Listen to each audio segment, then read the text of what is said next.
Karoline Leavitt, the rising conservative political figure and former Trump aide, is known for her sharp rhetoric, youthful energy, and polished media presence, but her fashion choices, particularly her fondness for what can only be described as grandma cardigans, have occasionally sparked buzz for all the wrong reasons. While style is subjective and everyone has the right to wear what makes them comfortable, there have been several instances where Leavitt's cardigan choices aged her so dramatically, she looked more like her husband's aunt than his partner. One moment that turned heads came during a campaign town hall, where she sported a chunky, floral knit beige cardigan reminiscent of something borrowed from a 1982 church knitting circle. While it may have been cozy, the frumpy silhouette and muted tones completely washed her out, clashing with her otherwise youthful appearance and leaving many online commenters wondering if she'd accidentally stepped out in her grandmother's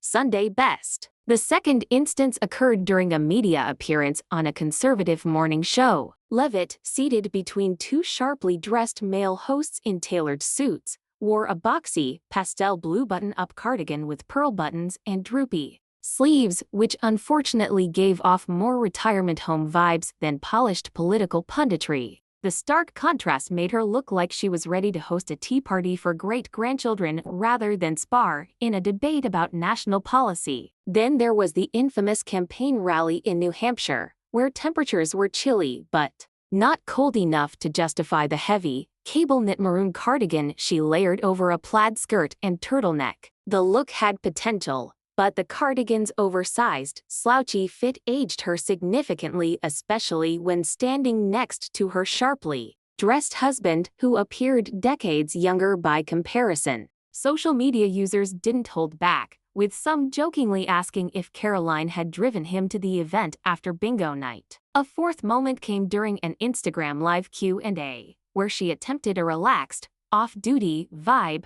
but ended up channeling elderly librarian energy instead. Her sage green wool cardigan, complete with elbow patches and oversized buttons, may have been a nod to vintage style, but it added unnecessary years to her otherwise youthful face. Viewers commented more on the sweater than on the politics, proving just how distracting a fashion misstep can be. Lastly, perhaps the most memorable cardigan catastrophe happened at a charity brunch, where Leavitt wore a crocheted pink and white number that some compared to a baby blanket. While her intentions may have been sweet and nostalgic, the piece did her no favors under the harsh brunch lighting and side-by-side photos with her husband, whose modern blazer only highlighted the cardigan's old-fashioned charm. Of course, style is personal, and Leavitt undoubtedly dresses for herself first. But in the high-stakes world of politics and public image, wardrobe choices matter. When your fashion starts trending for making you look like a member of the Golden Girls, it might be time to reconsider a few pieces. Karoline Leavitt is a talented and ambitious political force, but if she wants her image to match her momentum, maybe it's time to retire the grandma cardigans and embrace a fresher, more youthful look that reflects the powerhouse she really is.